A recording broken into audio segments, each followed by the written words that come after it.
बस का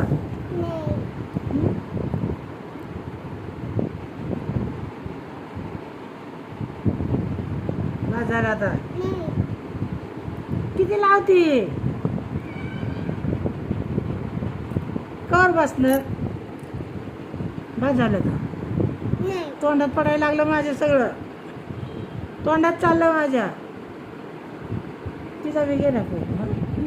दोन्ही हाताने लावते बस घर आणू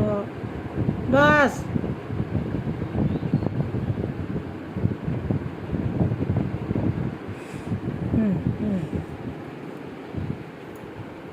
मोठं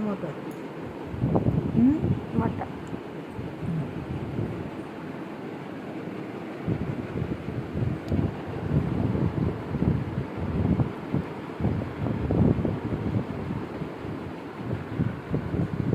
बस का बस ना कवर लावायचे आता संपलं सगळं चल बाजारात तोंडात गेलं माझं सगळं अयो सगळं तोंडात गेलं माझ्या बस बस आता बस बस बाबा थोड्या वेळ लाव आपण अजून तिचं बी जाऊ का तिचं बी जाऊ बस झालं?